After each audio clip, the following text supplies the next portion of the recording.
Hey, what up, everybody? I hope all of y'all is having a blessed and humble day. Continue to have a blessed and humble day. This y'all shorty Rachel. I'm out there. We with the organization that's, giving out funds for non-profit organizations. And like I said the other day, the little meeting was going to take place right here in this little community garden. It's pretty.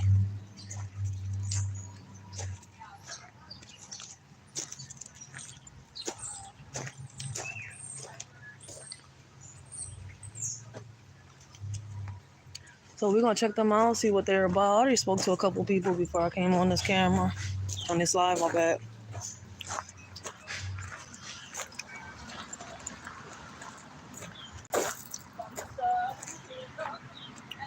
I like how they got the little setup. Blessings, Riaz. They little setup on this joint is nice. I gotta check out the little other gardens.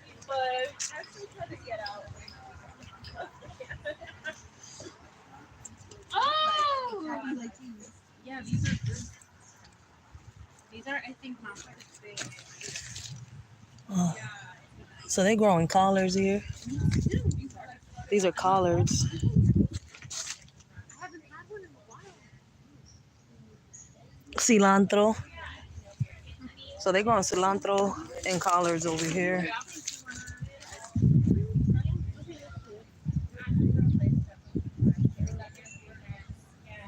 Scarlet furrows? I don't know what scarlet furrows are. It's a nice little community garden. That look like a peach. No, that's not a peach. That could be an eggplant. I mean, I was gonna say a plum. I said a peach. That could be an eggplant.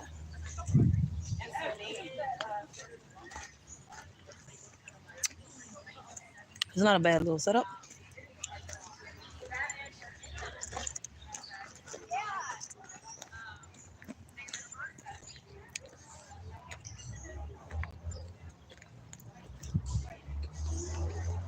These are tomatoes. It's a nice little community garden. I can't see what these are yet. Little cherry tomatoes.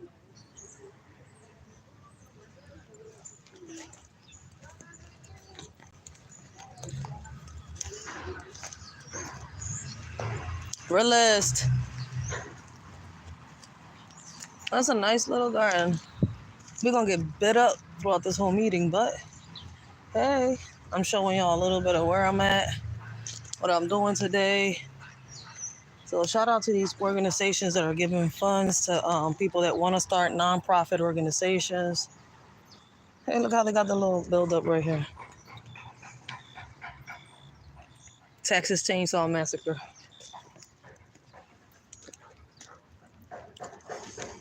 Whoa, hey, look at the peppers. I found some peppers.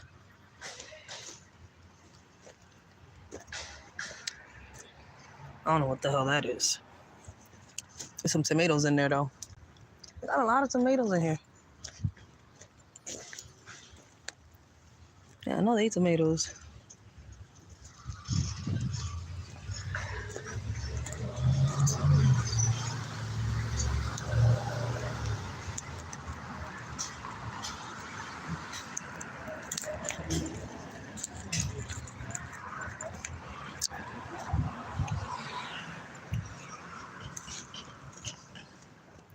Texas Chainsaw Massacre. It smells minty over here. They got peppers though. This is all peppers. Got some eggplants right there. See?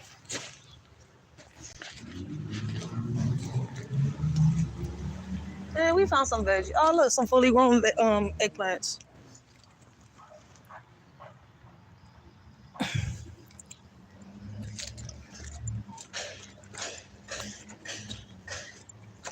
What y'all, some tomatoes or some peppers? Y'all looking like some type of pepper, not a tomato. Hey, butterfly. These are some beautiful sunflowers. These some are dying though. Hey, come back to life. This one's pretty.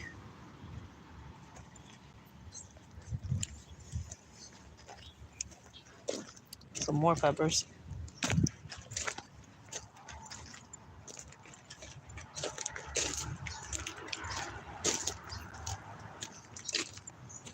I'm getting bit up like a motherfucker on this joint. Ooh, I need to stop cursing. Oh, they probably already started. Look at me, I'm tripping. And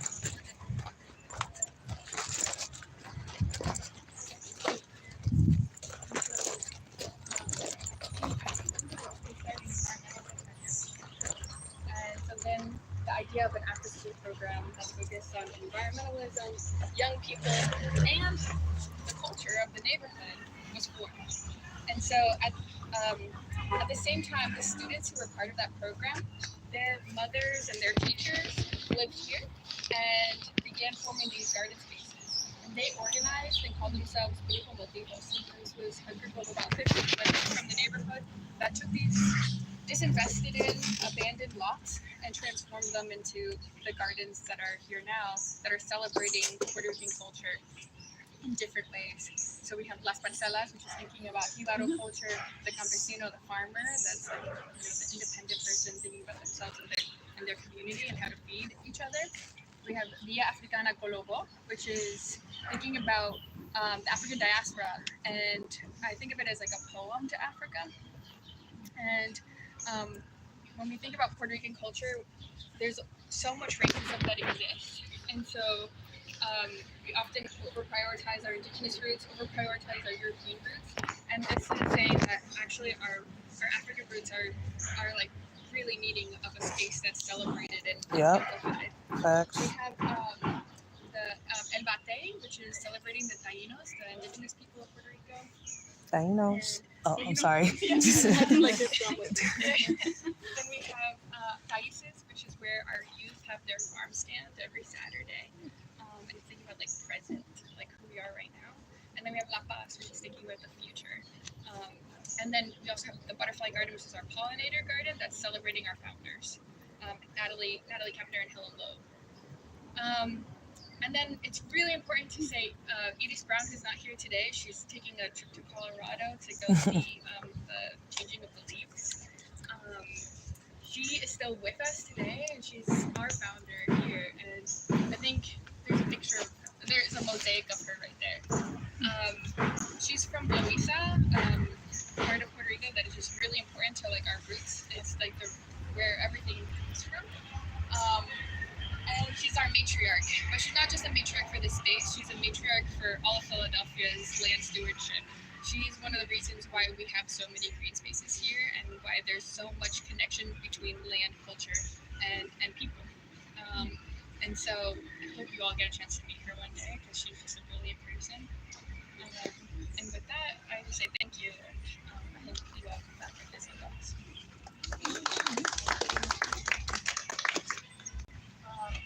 I forgot to introduce who your navigator team, but Norma, and I'll pass it on. Hello there, my name is Luis. I'm the community navigator for Region 5. I'm a little far away from home. I live in California on the coast, but I spent about 10 years in the Northeast in Rhode Island. That's like my background is in conservation biology. A lot of work in particularly environmental education, environmental outreach. The idea that I feel for me personally, there's this gap of information that is out there that often never gets to our communities. My goal is to kind of democratize data, resources, so that everybody can gain access. Not just large organizations like us, Hispanic Access, but also community members and community people can gain access to those resources. So thank you for coming. I do want to just make sure to kind of remind, if anyone needs to use the restroom, we do have, it's a compost restroom. So where the mosaic is, the second one on the right, there's a green building hidden behind us.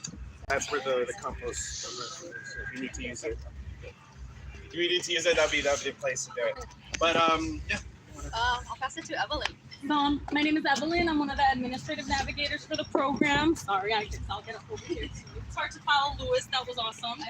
So yeah, I'm one of the administrative navigators. I'm from Connecticut, and I'm so excited to be here with you guys and just to learn about your community and what all these organizations that can just collaborate and do so many things.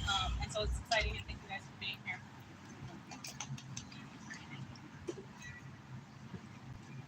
Hi everyone, my name is Maggie. I am one of the grant navigators for the Community Navigator program.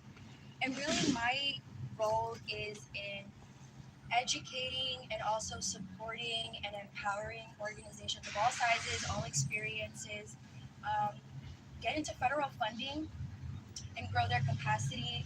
And we're thinking about sustaining their programming. We have a lot of amazing ideas that start off just as ideas, right? And people bothering, but we need funding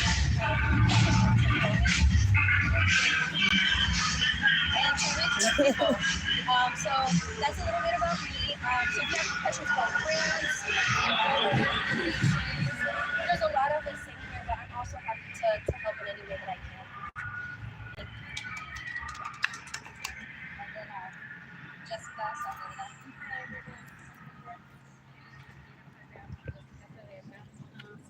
This is a part of the community network country, and as you all have heard, connect organizations to funding opportunities embedded in grants capacity. And so I'm originally from Puerto Rico, but I fluctuate between PR and PA, and I'm here today in support. So thanks for having me. And our team. Yeah, thank you again. So my goal is to kind of maybe just explain a little bit what Hispanic Access Foundation is, what our mission, what is our values. Our mission really is to connect Latinos with the partners and opportunities to improve their lives and create an equitable society. The idea really is we all should have the access to resources, access to public outdoor space, access to the education that oftentimes we're missing out, the information that is out there. Our goal, ultimately, with Hispanic Access, is to, build bridges of access to and from our Hispanic and Latino communities.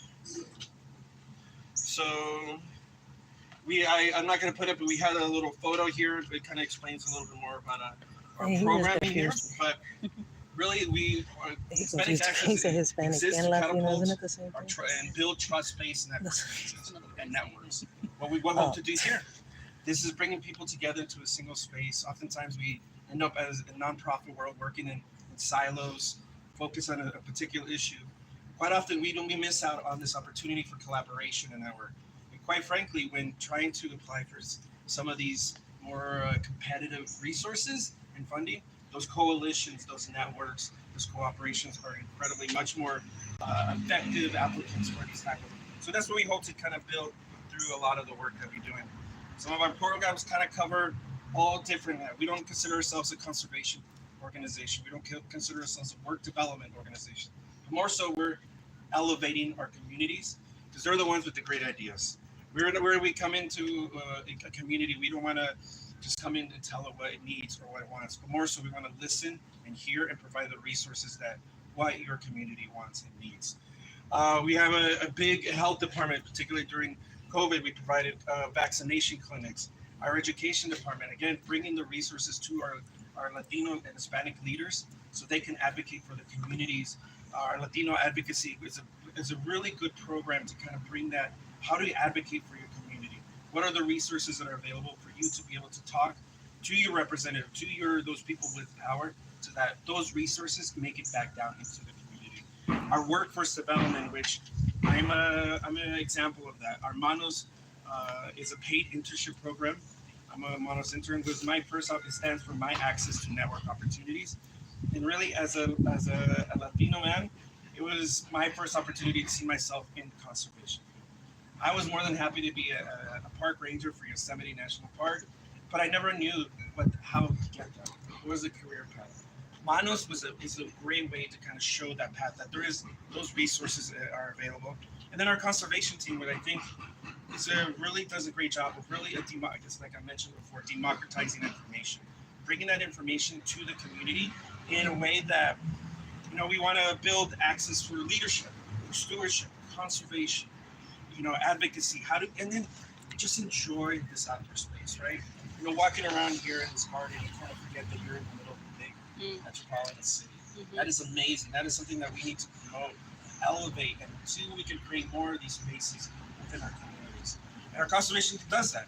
We have a lot of they work in public lands and nature protection, waterways and watersheds, climate crisis, right? Our communities are the ones that are going to be affected by these climate change issues, heat, droughts, extreme weather events, and then things that cost. So we want to make sure that, our Hispanic and Latino voices are part of that same conversation as well. We have a whole department covering the ocean and coasts.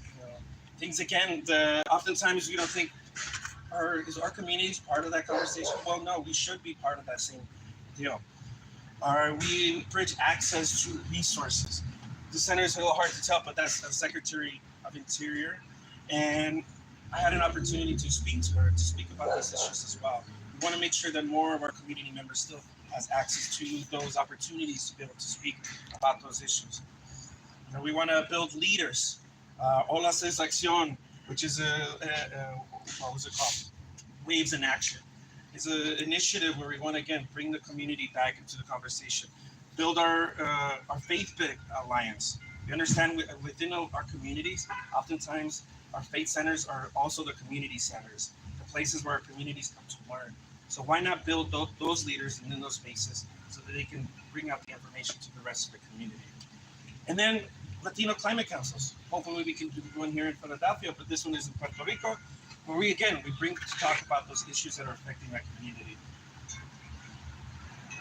And this brings me to, I think, one of our biggest benefits that I think we provide is the democratization of information.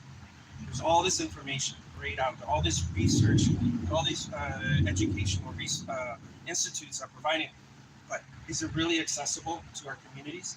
Is a 30-page article, scholarly article about how climate change is going to affect your community, is that easily accessible by someone who English may not be their strong language? No, quite frankly, it's not. So our conservation team really brings that information down and makes it easy to understand through white papers, toolkits. Often all this is translated into Spanish. Again, breaking down that barrier of information through access. And then one of our biggest, we just had it, is our Latino Conservation Week. It was last week, 14th to the 22nd. I think we had close to 400 events nationwide that we held.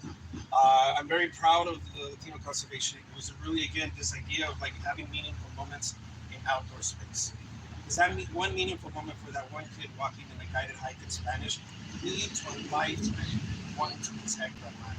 So the more opportunities to have access to those moments, that's what Latino Conservation Week really does. And it ranges from everything from guided Spanish hikes, park cleanups.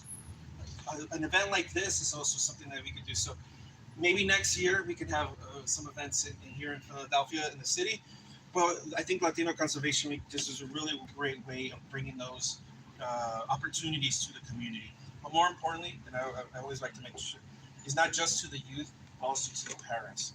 We want to make sure that the kids, yes, they're going to have those opportunities through school and education, but oftentimes it's the parents, the uncles, the aunts, the grandparents that have to drive the kids to these spaces. Well, we want to make sure that they have an opportunity to enjoy it and be part of that company, part of that. Like I mentioned, our Mono project, which is My Access to Network Opportunities. It's a paid internship program. There is different positions all throughout the country. Oftentimes, when I was looking at these type of opportunities, one of the barriers was housing. So I think what they do is actually provide a housing stipend for those college level youth that want to get into conservation. Work with our different federal partners like the Forest Service, National Park Service. When I was a Manos intern, I was working with the U.S. Fish and Wildlife. Again, bringing those opportunities to the people. And like I said, the housing stipend breaks down one of those barriers that oftentimes our youth may not feel like they can get access to these opportunities. Well, we can kind of hope to break down those barriers as well. But I'm going to let Norma here go talk a little bit about the actual Community Navigator program. But yeah, if any questions about Manos or any other programs, I'm going to be sitting out in the back there. I'll be more than happy to answer a little bit more about it, those programs. But thank you again for that. I'm not that cool. So yeah, one of the programs at Hispanic Access Foundation is fairly new. It's about to be a year now, but it's the Community Navigator program. And so how that came about is that Hispanic Access Foundation partnered up with the U.S. Forest Service to create this program. And essentially, we're supposed to serve as a bridge between communities and the U.S. Forest Service, because historically, Latino serving communities have not, been able to, like Luis was mentioning, there's not always that access to these grants. So that's where we come in. So our goal is to steward 180 organizations through the grant application process for climate resilience funding available through the U.S. Forest Service. We're hoping to serve 1,200 Latino-led, Latino-serving community-based organizations. So these are some of the grant interests that we have right now, and I'll let Jessica Saavedra talk about another project that's coming up with Hispanic Access called West Coast Gifts. But through the Community Navigator program, the way that organizations have been joining is through 3 pathways: the Cultivando Side by Side, which is a grant stewardship program, the peer collaboration sessions, which will be coming up, and talleres for building organizational capacity. So the Cultivando Side by Side project, we have bi-monthly group education sessions. It is a selected cohort from the organizations that we've been in touch with and all the regions in the U.S. So these education sessions can be from identifying grants, how to write your budget narrative, and then they focus on all these things that are kind of a headache when you're trying to apply for a grant. And then on top of those sessions, we have bi-weekly or weekly one-on-one sessions with myself, mostly, the grant navigators who will help these organizations answer any questions that they might have about any particular grant. We understand that a lot of the organizations are not in the same pathway. Some of them are not 501c3, but some of them are ahead. So it's like a way for us to help them out in whatever process they are. So it's opportunities for peer mentorship, and then an introduction center to the world of grant writing. And then, so we've divided it into 2 cohorts, the Grant 101 and then the Compliance and Management Reporting, which we are currently doing at the moment. So this is the introduction to the world of grant writing, kind of what I mentioned. These are some of the sessions: intro to grant writing, program evaluation 2, budgets,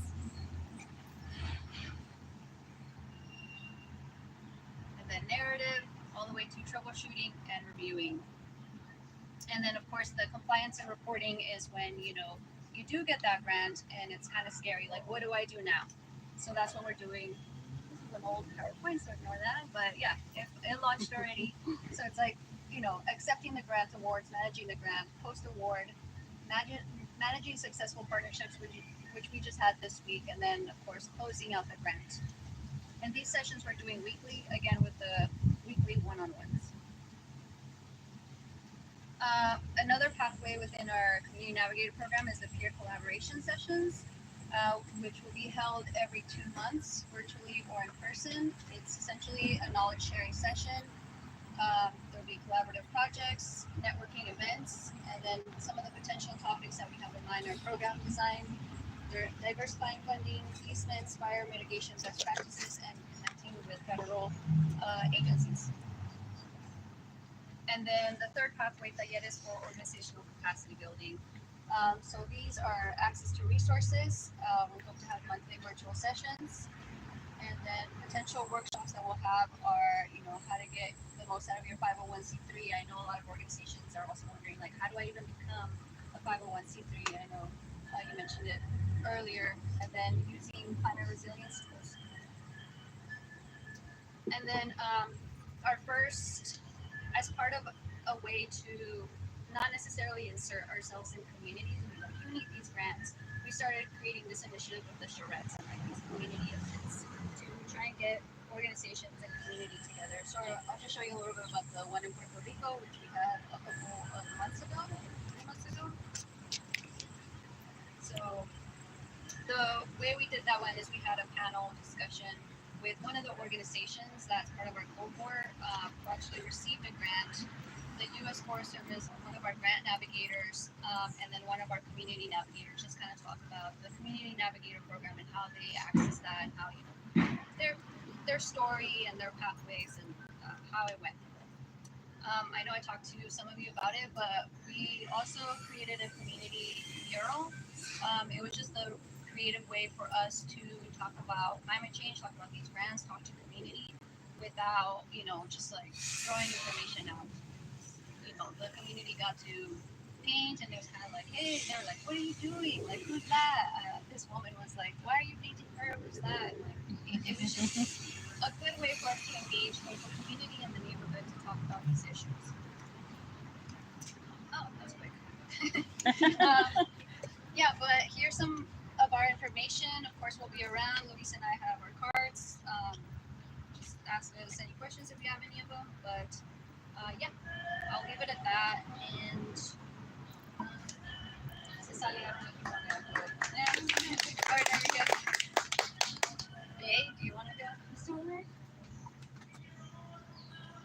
Do you need the computer? no, I'm good. Okay, cool. I don't have anything as beautiful as that, but I'll just talk quickly. So hi, my name is Faye Hansen. I work with the U.S. Forest Service. I'm based actually in Baltimore City, but not too far away. I'm very excited to be here in Philly. And so I was brought on as a grant monitor for the Urban and Community Forestry Program because of all of the IRA funding that came out. If you haven't heard from all the different publicity, it was $1.5 billion that came out for urban and community forestry efforts, which is very exciting. And so one of the goals of our program, especially with this money, is like if you hear urban and community forestry, it feels very strict, but I feel like the biggest goal is more the priority of environmental justice. It's one of the justice supporting programs, and so trying to support organizations who are doing a lot of the foundational work at the heart of communities. And so a lot of what we've been trying to do with the excellent help of the Community Navigators program is to get this money out to folks who might not have had access beforehand. So of course some is going to traditional forestry organizations, but a lot of my projects, which are mostly in Maryland and DC, but we do have a project here in Philly as well. And I'm partnered with a church in West Baltimore who's improving the forest behind their church with youth from the community. I'm partnered with different environmental stewardship organizations and people who've been doing environmental justice work for a long time. And so it's very exciting to see bringing in the resources to where they need to be going. And so I'm here today to share what we have for funding opportunities coming from this IRA money. So I have a handout. If people are interested, there's a couple open opportunities that are still available through the different pass-through organizations who got funding from the Forest Service. So all the direct grants have gone out, but there's still some like pass-through from partners close to the ground. And we also, I will talk a little bit about the Philly grant that we have, which is with the Philly Tree Coalition. And so they got $12 million this year to help execute the Philly Tree Plan. And so part of that is they're actually going to put out requests for funding proposals next year to go to community-based organizations who are doing environmental justice work in Philadelphia. And so if anyone's interested in that as well, please come talk to me. And if you have any other questions about what we do at the Forest Service or any of the funding opportunities I mentioned, obviously community navigators are great contacts, but I'm here as well if you have other questions. And thank you so much. I guess we'll just keep it going. Kate. So hi everyone, my name is Kate Prisby. I'm not Brooke Lanker, the person on your sheet, but I am from Keystone Trails Association and delighted to be here with all of you today. So Keystone Trails Association is a statewide nonprofit here in Pennsylvania. We started in the 50s, and the roots of the organization was there were hikers that had hiked the entire Appalachian Trail. Each state had a guidebook on what to expect, what the trail was like, and maps, except for Pennsylvania. These hikers were like, this is really a shame. Why doesn't Pennsylvania have a guidebook? So they formed Keystone Trails Association to have a tiny nonprofit that could publish the Pennsylvania Appalachian Trail Guidebook.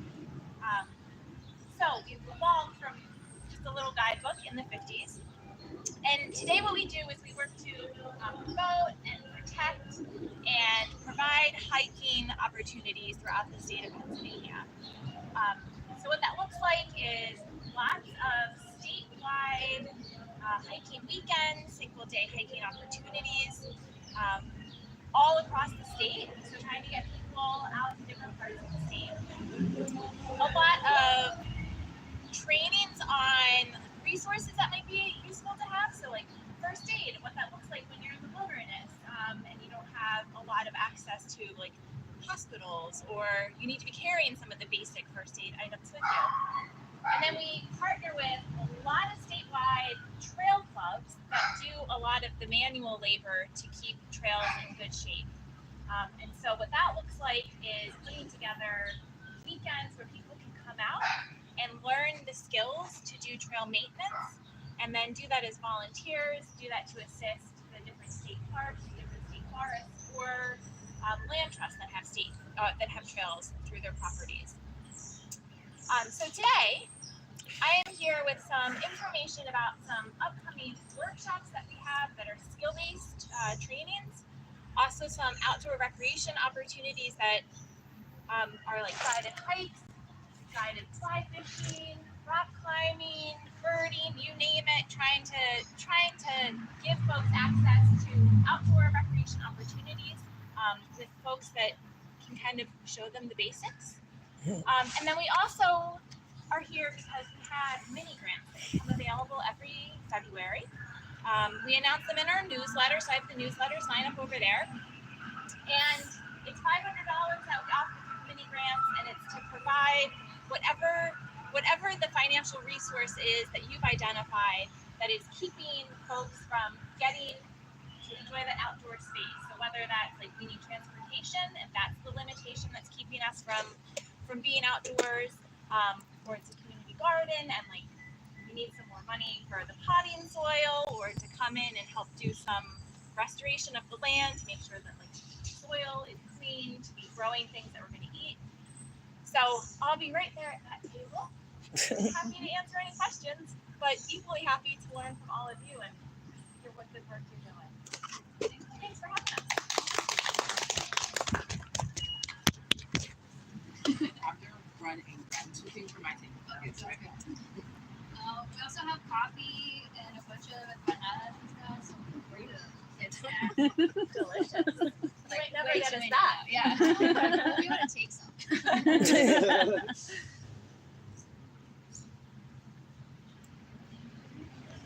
I guess. Oh, we're taking a break. Just the way. Hi, leave your email. Oh, you're the person I emailed. Hi, Jessica. I'm with What's your name? Raquel. Raquel. I'm Evelyn, by the way. Nice to meet you. Nice to meet you. All right. Hello, everybody. My name is Justina Thompson. I work with the City of Philadelphia's Office of Sustainability. So it'll probably be helpful to connect with a lot of different folks here.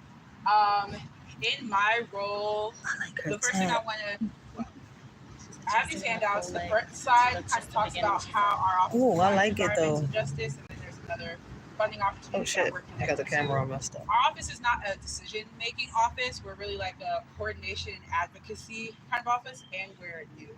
So we're really prioritizing building connections with the community, understanding their needs, so that as we develop our work, we can really be advocating on behalf of.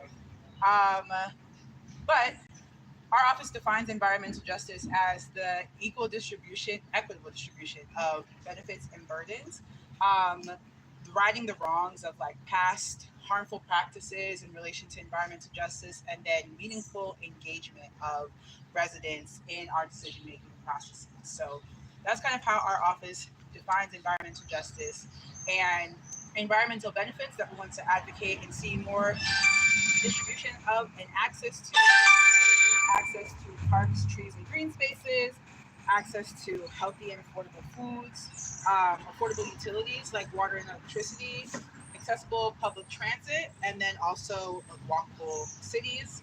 And then some of the environmental burdens that we want to see less of and also the equitable distribution of include flooding, extreme heat, air pollution, building and soil contamination, and then also trash and litter. So with that, that's kind of the context of like some of the funding opportunities that we have within our office. Anything that's addressing any of the things I've just addressed are kind of in that realm. With that being said, our office has an annual grant fund. It's called the Community Resilience and Environmental Justice Grant Fund.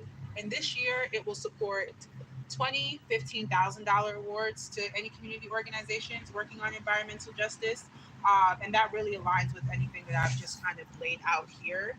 For this round, the application closes on October 4th, which is next Friday.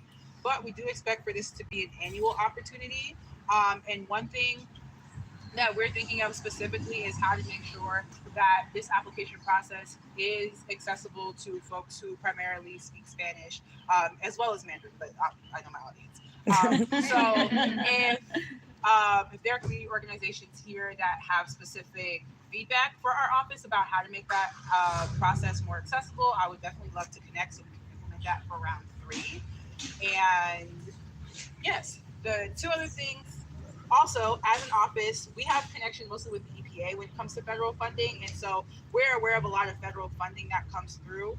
Sometimes it gets tricky, like with the U.S. Forest Service, like the Office of Parks and Rec might be more applicable to be connected to, and same for Keystone Trails. But we try to be aware so that we can then pass along to community organizations what funding opportunities are available. So that's a key reason to connect with us.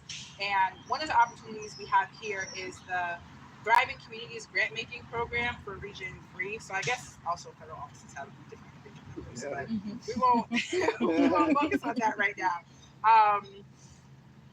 And yes, the maximum funding opportunity for this, folks can apply for 2 years up to $350,000, and it has a little bit of a different spread of environmental justice, but essentially the same thing. So I have information about that on these handouts.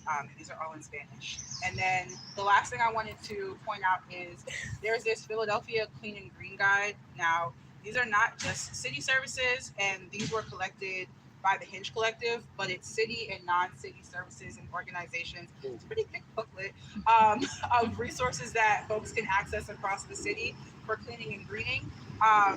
The copies I have, the hardcover copies I have are in English, but I also have a QR code on my table to access the PDF in Spanish, and I can email that out to folks as well. So those are some of the resources and some of the work I do at the city. I would love to connect with organizations, whether it's us being aware of your funding opportunities or us being further connected to your organization's work, just so that we can all be in the loop about what we have to offer.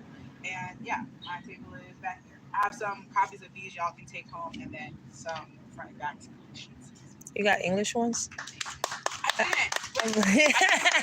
didn't. Yeah, no. But I can get your contact information and email you as well. All right, bet. Thank you.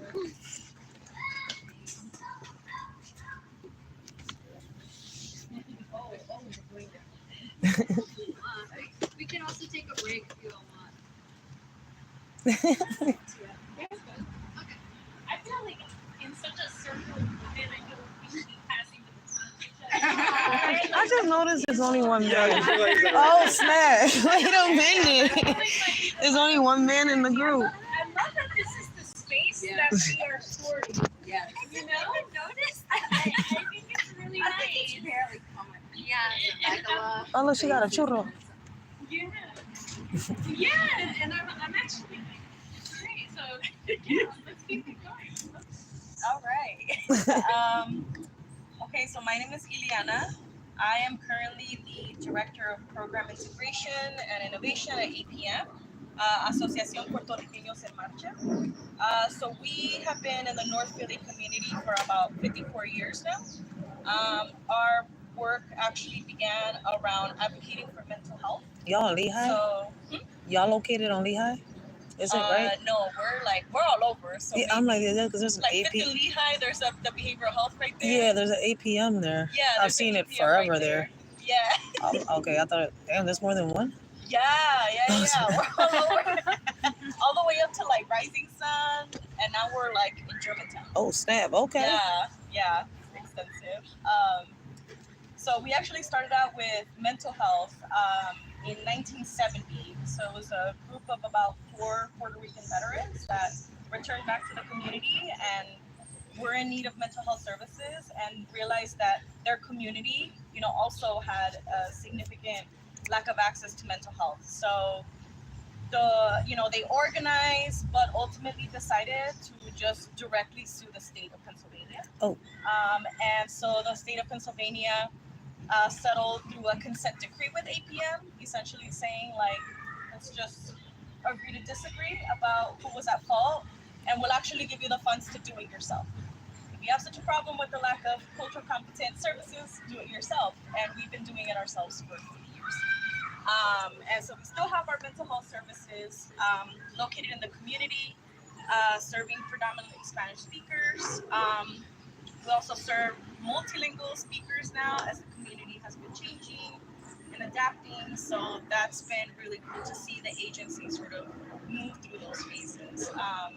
We also offer a lot of social services. So additional to that, we also have early education centers across the community. We are also a community development corporation, so we build affordable housing in the neighborhood, offer a bunch of supportive services. With that affordable housing, we do community economic development, so that means that we get to, that's the really fun aspect of, that's where I previously worked, and I miss it so much. It was really doing quality of life analysis in the neighborhood, creating 10-year plans, and implementing strategies with the community, which was, it could be doing community garden workshops, it could be just really anything that you can think of, because quality of life in the neighborhood is all encompassing. So it was really great to work with schools, rec centers, community groups, and we still do some of that work. Let's see. We also do social services. So a big chunk of our work is social services. So we are a community umbrella agency. So that means that we are sort of like an outsourcing of some DHS services, especially the ones that really impact where people are. So we're talking about family reunification, visitation, and really providing those support services in the community so that families don't have as many barriers, right, to access that and reunify. We also offer foster care services and adoption services at our Breaded Out building. But yeah, that's just a quick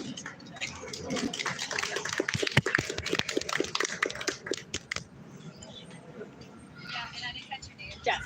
Jess. Okay.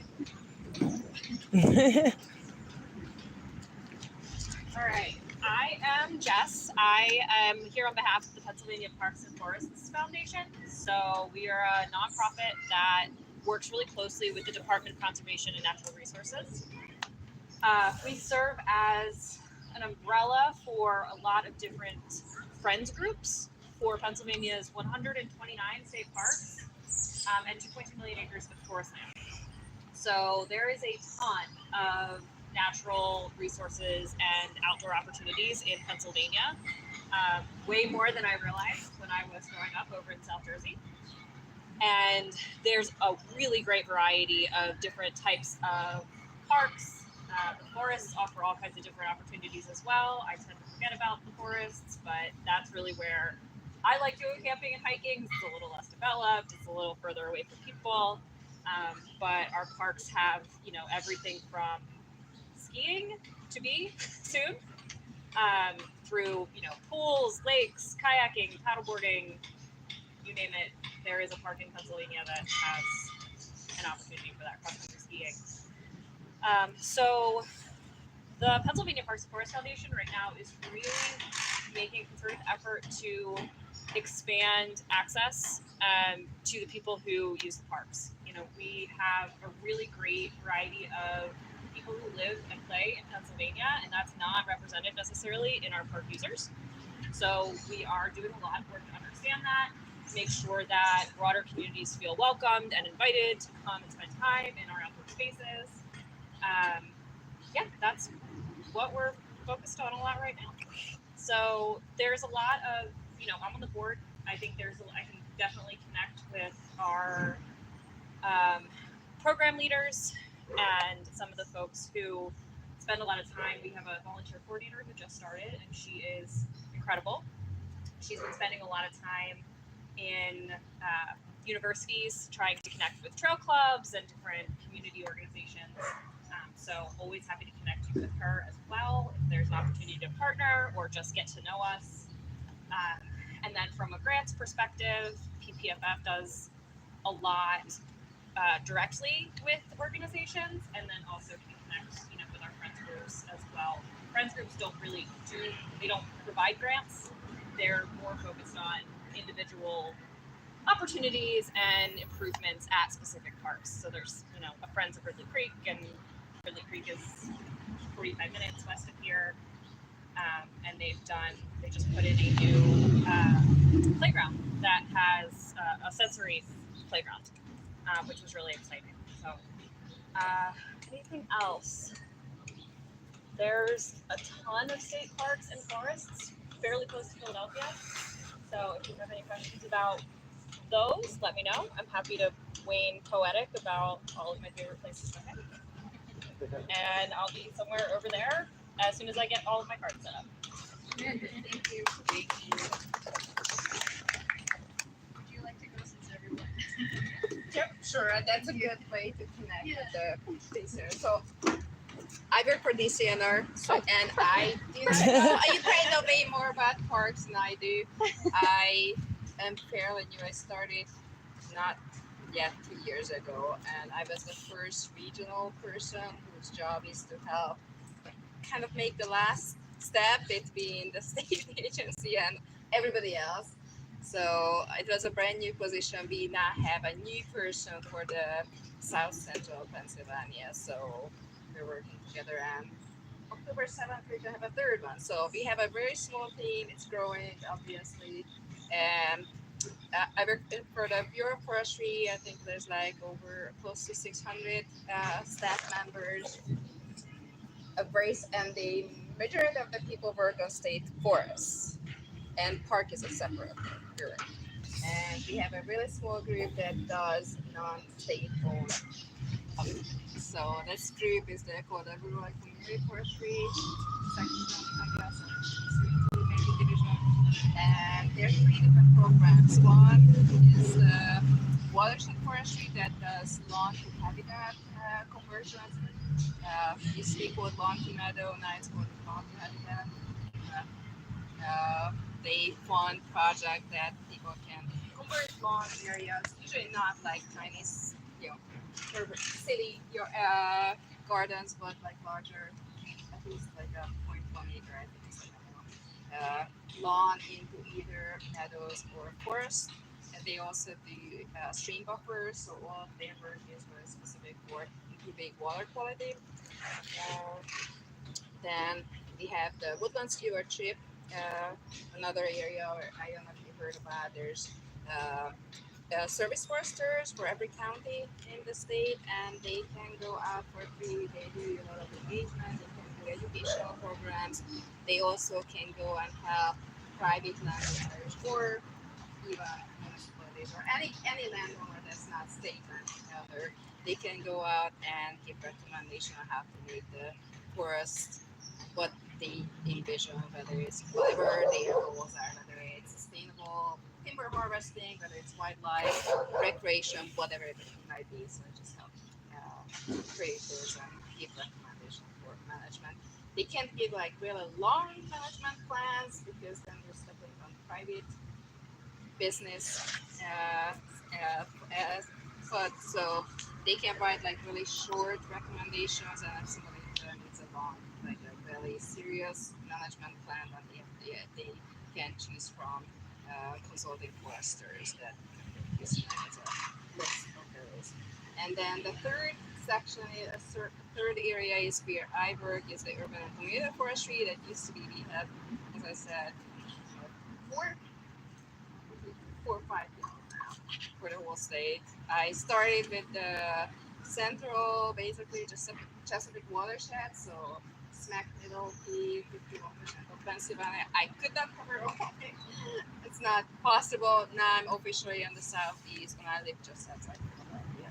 So I covered Chester, Lebanon, Schuylkill, Lehigh, that area. We do have a map.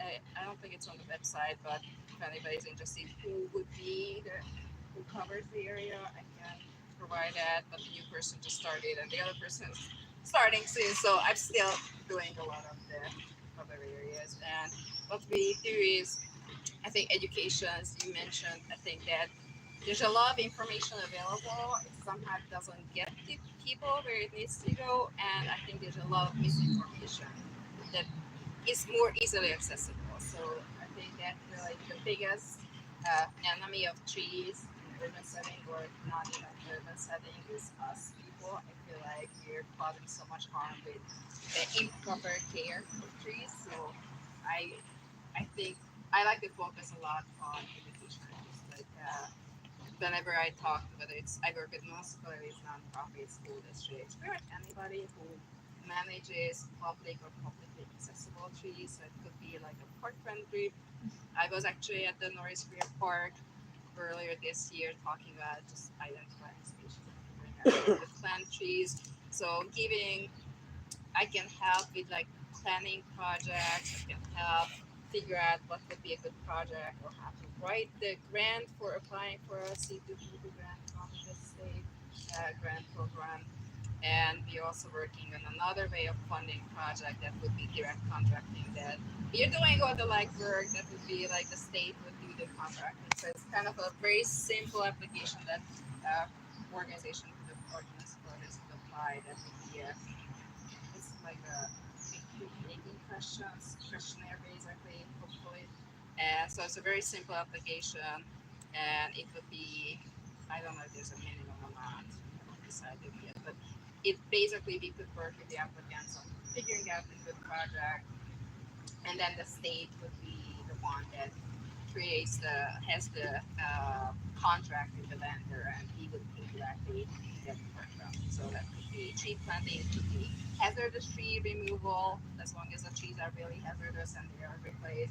It's kind of the same. The funding currently is the Iowa Inflation Reduction Act. We have $2 million left to use it for this purpose throughout the state. We are hoping to get more funding from other sources that we can really pop and but any kind of educational programs and other things. Whatever else, you will find us and ask for help. Thank you.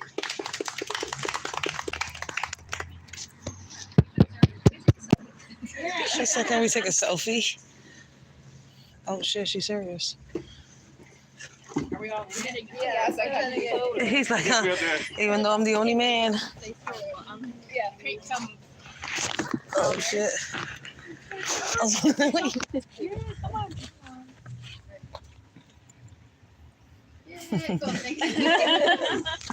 Oh shit.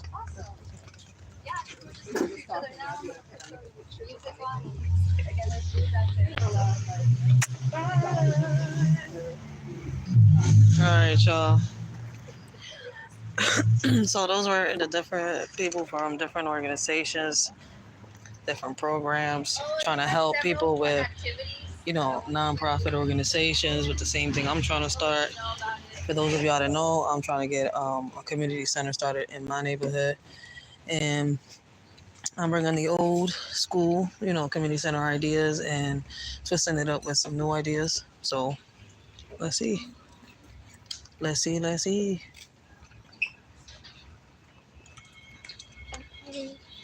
get your name. I wrote them down, hoping I would remember.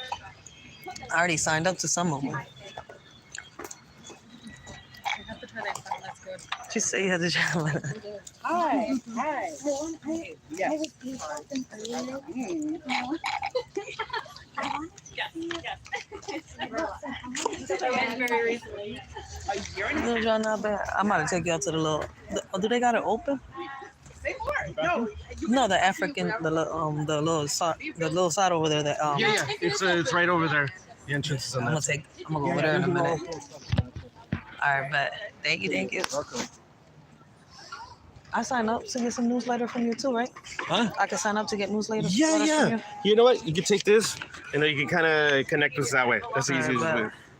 Thank you. I welcome. appreciate you. Welcome. Yeah, I'm real serious. Like the kids are hype, but we get a little community center up like that where they can get different workshops and stuff like that. Just get them doing different things. It's You know what I more like because what I want to do is like how they got the community centers. They already got different types of workshop programs, right? All right, same thing, but with different ideas. Mhm. These kids can start working at 13, 14, 15 with their permits, but a lot of jobs won't let them, even though they got working permits. Yeah. So some of them get mad, frustrated. They start doing other things that they're Trying not to come supposed make to. money, support their family, what So- have you. Yeah. It's been a couple of years already that I came up with the idea, try to get a lot of different people from different programs. At least one community center we got to start off with. Mm-hmm. Set and small and try the different programs, like whatever they're good at. Somebody that knows mechanics, get a group of kids, teach them like, mechanics like an from an internship program. early age up. Yeah. By the time they're 13, they can either start, get their little business license, working license, my bad, not business Yeah. license. And they can start their little businesses here and there. Like they can start fixing cars on the side, like something to get them started until they hit 21. They got a choice. You can start your business or you can do a career. Yeah, exactly. No, I feel you. And it's also good to, to think outside They the hype box. about it. You know what I mean? They Like, think of like outside the I box. tried it like 2 years ago. I bought some printers, right? Yeah. And I let them. I bought a whole bunch of shirts and hoodies and stuff like that. Got the printers. I let some of the young bulls like go ahead, do your thing, sell your shirts. And it was doing good. I was like, and I think I got into an argument with two people. They're like, you're giving them the majority of the profit. I'm trying to motivate them. Yeah, because that's what you. Yeah, that's the whole point of this. Yeah, exactly. I'm like, if I got them working for me, right? Of course, I'm gonna split my profit with them That's smart. That's good. and let them keep their profit. No, good. I mean, like What's that's the your whole name again? idea. Raquel Santiago. Right here, Luis. Oh yeah, hit us up. Like, because there I is. apologize. Thank you. No worries. Because it's really. I like. I'm this trying to idea get of, a like, grant so they can help think of me. it differently. You know what I mean? Yeah. Try to connect with different people So in different I ways. was with Esperanza right here on Fifth Street, and they recommended Norma this year to me. So I'm here. I was like, I've been trying to look for somebody to help me how to start. Because I had a couple buildings, right? And then I was like, let me get the piece somebody. They're like, just go here, and they kept sending me in Just went around. circles. So I was like, the guy's like, you got the resources yet? I was like, no, I'm sorry, I gotta sell. I was like, you know what? I don't even know how to do this. So when I went to Ivana, she's like, let me recommend you. They'll give you the steps, and you'll find the proper people. They'll take you where you need to go. No, and that's I think that's exactly what we hope to give you those resources so that you can kind of fulfill that dream of, Exactly, like, that's what helping I your need. community and your kids in the community. And it's like they're all mixed up. Like I tell them, like we all biracial, and like we all mixed up. Puerto Ricans mixed up with black, Dominican and Puerto Rican, It's all the Chinese and same. Puerto It doesn't matter Rican. where you're immigrant from. We all have the same immigrant story. Yeah, we You know all what I mean? mixed It's up all- in their it's all little the same community. story. So it's like, either- get them off the streets. Like now I'm just starting to hear the little kids fighting about you not black, you not Puerto Rican, you not. I'm like, look. it don't matter. You don't know your roots yet. Mhm. So don't start doing, we're trying to teach them the right thing. So at the end of the day, it's like, get them off the streets, get them off this YouTube, TikTok stuff, get them on what they're interested in. A lot of them are good at drawing. A lot of them are good with computers. There's this little kid, it's like my son. My son is autistic, but he's 18 already in Virginia with his aunt. I won the lawsuit against the school district of Philadelphia with the incident that happened there, and they got him into a private school because they messed up real bad with my son. But there's this little kid that got ADHD. He's like 8, 9 years old, and he's in my neighborhood. He builds computers. He tells his mom, like, buy me this. I'm like, yo, there's nothing we could put him in. Nope. Mom's complaining about the same thing. No programs for our kids. They don't have the money to get to the community centers that are further down. Which is, That's where y'all come. Like, I think I just heard some people talk about it, how they'll help you with them type of resources. I'm like, just yeah. little things like that, and I think you have it right there. You have to think of it in a in different way. We can't just it's not a cookie cutter way. Exactly. And, we want to think about more. So listen to the community. What do those kids want? What do the community needs? And when, like you said, get them off the computer computer and get them connected to nature. Thank You know you. what I mean? Like A this. lot of them, my daughter included, loves gardening. She was helping Ivana Gonzalez at Esperanza. Yeah. She was helping her plant the trees around. Like I just But think that's it. they Yeah. promoted her, so she's not there no more. Somebody else taking over Ivana. So Yeah. I mean, I really liked that Ivana. She was fun. There was this organization that I did in East Palo Alto. It's like one of like crime. Like this is a really bad. We used to be a really bad neighborhood, and this organization, all the thing, just want to plant trees. That's all they go out and they use like get kids and they have this whole A lot of kids programming like that. Like get them out. It's like, you know what? Let's start having a different conversation with you. Let's start thinking about more about what you're missing out and more like what you can bring. You know what I mean? And like you said, a lot of these kids are smart in different ways, not just in school. And I think we forget that. And then we got the Girl Scouts back, but the problem with the Girl Scout is like when I put my daughter in, you have to pay that little fee. No, it's not free like before. Yeah, exactly. When I grew up, I was in Girl Scout. I'm a Girl Scout baby. I love it. But it was free in my time for some reason. My mom didn't pay for Girl Scouts when I was in it. The government did, I think. Yeah. She didn't have to pay for it. Because I asked her before, like a couple years back, because I wanted to, before she passed away, she didn't pay for me to get into Girl Scouts. The government did. So it was kind of like different back then. So I was like, oh. So I'm like, because I told a couple parents, like, yo, there's Girl Scouts. She was like, yeah, but we don't got the monthly fee. Yeah. Or we don't got the yearly fee. So I'm like, No, there's opportunities. I'm excited to hear it because I know several people in the San Francisco Bay Area. His name is Caesar, and his organization is called Brothers on the Rise. Kind of like the same thing, kind of like what you're thinking of doing. Because mine's is called Writers for Life. I got the LLC already. See, that's a good step. Awesome. That's good shit. And that's his goal. He doesn't I just want to build up men. Our boys are and that's another thing I'm looking for. How do we kind of lift them up? I do podcasting, and I found this guy he found me on YouTube, right? And he wants to be a mentor. He wants to start this whole thing. He wants to help single mothers with sons that are having problems, and he wants to be kind of like the Big Brother program, what we had when we was growing up. They still got the Big Brother program, but they don't bring it out unless a child's been through something. They go to court. Yeah, exactly. Once it gets to the extreme, right at the end. That's when the Big Brother. Rather than be a little That's corrective, what I'm trying to change beforehand. You know, we need some more mentors out here for our young men. See, if it wasn't for my daughter's father walking into my life, my boys would have been out of pocket. But he was in their life when my baby pops passed away. Yeah. So it's kind of crazy because people was like, oh no, you got to get this. I'm like, no, listen, he's the godfather. He went from godfather to stepfather. Yep. Crazy is because he was my best friend. Yeah. So if I was to start over with somebody again, why not with somebody? That's literally my story. My dad passed away when I was young. And my godfather became my stepfather because he was the one who stood up. Exactly. He came in and he took care of my mom and he took care of me and my brother. When we didn't have any adults. That. You put him on a pedestal. What? I'll cater to this man. He'll give his life for me. He raised these two boys before he wasn't even my man. That was that's the crazy part. So when he said, "Do you want to marry me?" Why would I say no? That's my fiance now. We had a kid, and then he's like, "Yo, we got this kid already." It's chemistry there. We like each other. I'm like, you know what? Before I start with anybody else that'll come and abuse my kids and your kid, I'll say yes to you. No, that's for sure. It's nice meeting you, man. I love it. I love this idea. I'm excited to, like I said, Nono is the right person. Yes. We at the very least we can bring you closer to that goal. That's what I'm trying to do. I'm not gonna lie to you. I was close one time because I started the fundraisers, trying to sell T-shirts and stuff like that. But it's every time I try to start something like this, it looks like, all right, the first time almost there, I'm like, you know what? If I could reach it with fundraisers and try and get people come together and then a little help with the government, like people said, I wouldn't mind doing it that way. Yeah. Because I'm putting in, and now y'all helping me get more resources and more people together. And I could find a building, do the things. Community center sort of. Get funds to fix the building, put some, I'm not trying to have all the funds given to me. I'm trying to also put in to show the kids, listen, you got to work for it. I love that idea. I want them to learn, you got to work. Ownership of that place. Yes. Of their community, of what their place. Thank you. And expand. Expand, because then they want to protect them more. They want to keep it. And especially when they all I'm like, y'all all mixed up. We don't need to be beefing or fighting. I had to sit down 2 little kids the other day. One was black, one was Puerto Rican.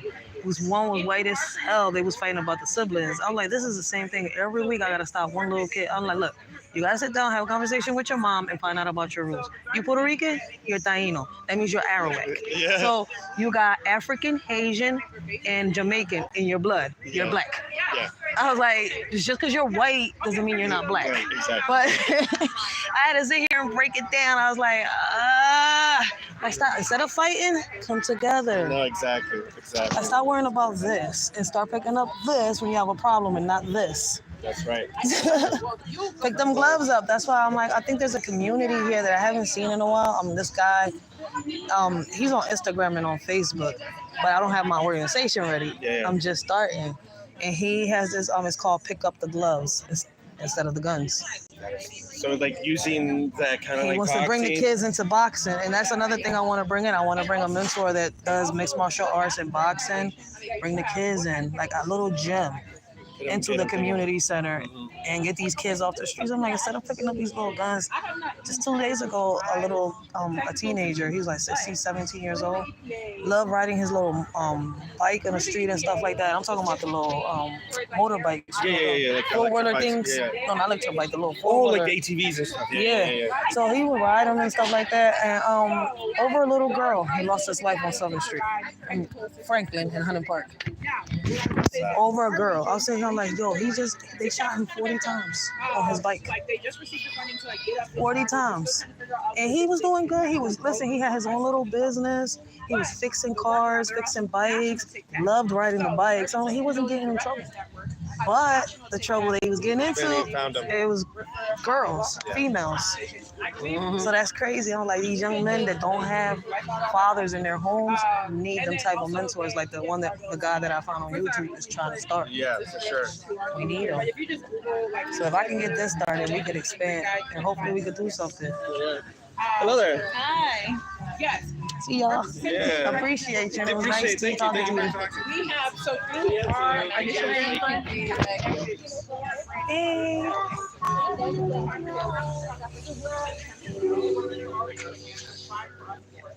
Hola. Well, we have already 2 programs. Yeah. Did I sign? Two after some stickers. Okay. So, and 50 kids throughout the school year. Okay. 100 kids total throughout the year. Wow. That's a good idea. So Hopefully I can do those something. that do like that, 'cause so do they come here and y'all got a lot of programs that would We have help. a much I wish I would have found y'all earlier, but y'all only been, what, We have 2 years? 55 with the program. 60 Yeah. kids that come like 1 year. See? Monday through Friday. Hopefully this helps to like people. Yeah, I'm meeting a lot of people, so hopefully I can see how I come about. I gotta look for another location, and then from there I gotta figure out how I get funds to help me with different type of stuff. Yeah, then they do. My culture, gardening, everything else. So they rotate 2 nights a Saturday for the grants. And you're here with them every day. Like if you ever need them, Yeah, that's basically what I need is more resources and everything to help me get started. Oh, okay. And then I'll try to see how I figure out about the building. Not a teacher. Nope. No. Because I had it, I just didn't know how to go about it. I was like, they basically is just talking to people and trying to see how I get grants for them. But once you get the grants, what happens? Like, is it a limited time or? How many It teachers do depends you on the have? grants. Like that's something I'm still learning. When they're here during the summer, And they're volunteers, right? more about No, it, they get but- paid. The teachers. Yeah, it's a whole like. Oh no, the teachers get paid. Right, and the That's why I'm here. I'm learning Nice. before I jump into it. I don't want to jump And because then before for they was the- sending in me terms of, over like, from place to the place. Oh, this teachers place during might the help summer, you. This we have a lot place. more teachers during Like, the I'm just trying to figure out how I get this started first. I don't want to jump into it. I know you need a building. I know you need, resources. That's where y'all come in. Email me for sure because I know they have like they're gonna have the talleres and stuff like that, and those are like sessions on like how to get your orientation. And then started, we have a specific program that's like an There you go. agricultural apprenticeship program. I would love to do I'll that, get you yes. in line. Do you have a Because card? they're the ones that don't. I don't have a business card, Interview, but resume, Nice. and then they learn from like how to grow the food. Got my all the way email. to selling it. Wow. yes, ma'am. That is so awesome. I love that. I can give you my number if you want. Yeah, if you wanna. Well, I'll email you. One of the youth programs like part of it is like that. It's an agricultural program, I like and this. they It's teach not them bad. like anything from And I really appreciate y'all because it's not really a lot of this on that side. It's more towards it's outer. Like I'm right in North Philly, in the middle of North Philly. Hunting Park right there. I mean, well, you're not from here, but you'll start hearing it. It's kind of like it's an area where it's always shooting and there's always a whole bunch of stuff. So we try and get the kids out. Not it's like it's petty. Like I was just telling him just the other day, this little young kid that likes riding his little ATV and stuff like that. His own little business started, right? And he fixes cars and stuff. He's not even 18 yet, but he started his little business over a little girl. He got shot down, right? Like a couple blocks down from where I was at. So I was like, it was just crazy. Like we just trying to get every kid out because now it's just all kids picking up guns from Lord knows where, and it's just a shootout for the smallest thing. Yeah, I mean, this might be like a good place. Like, I know they do a lot of work with you know. Yeah, that's what we're trying to do. Get the resources there. It's like they're scared, like, but the kids want to out. They keep saying it. Like that's why a lot of them when they got their working papers. My son is one of them. He's living proof. When I said it, he's not lying. He'll go out, apply. He's 15 now. They just told him on another job that he went to apply. Wait until you're 16. He's gonna turn 15 in the 27th. So he still gotta wait a whole nother year, and he got working papers. It makes no sense. Give him a chance. Give him an opportunity. I'm like, you got grown folks that don't want to work, and you got these kids out here ready to go to work. It's not making sense. So I'm like, if we can give them the resources, they could probably either start their own businesses or get ready for a career. Right. It's either or. But they don't have no programs in the hood. Don't underestimate the youth. Exactly. Like I said, I'm like, there's a whole 9-year-old, ADHD, not autism, ADHD. His hobby when he's like mad and stuff, he'll get his mom to order pieces from Amazon. Those computers reminds me of my son. He's autistic. That's what his whole go-to is, building computers, games, and all that stuff. So I'm like, yeah, like we can get him ready.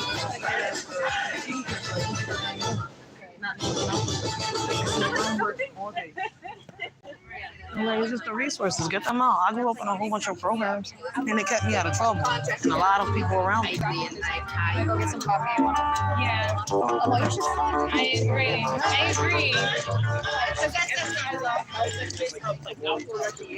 That is like really Some water.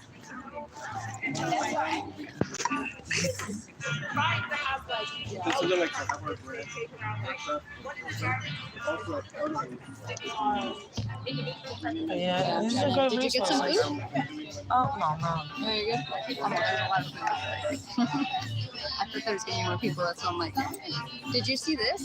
You should talk to Evelyn like about the memory lane. I came last week, and I had a little look around because I didn't know how to get here. Oh, no, I mean, she put this up right now, but like the whole purpose of it is, I took a little picture of it. yeah, like, what do you think, like, after looking at the pictures, like, Okay, so let's have a little technical assistance. Opportunity that maybe they don't have. So, like, I want to make this easier. That's how Kensington used to look? Yeah. Oh, snap. And this one is actually of the park right here. Of this park, that little shed is this right here. That one, I didn't peep this one earlier. Yeah, I know she found a picture. But yeah, but 100%, it's one of those things that is top here. Always how to. Old Philadelphia. You're right. Not everybody. One of those things we want to make sure that if someone wants to engage with it. Yo, it's way different now.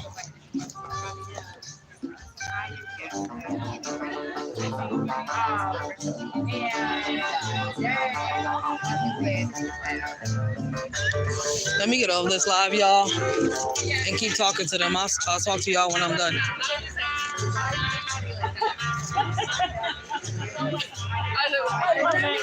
What would you say though? No, it's like, I don't know. She's not like, I don't think of her as like, she's the elder of my dreams, you know? Like,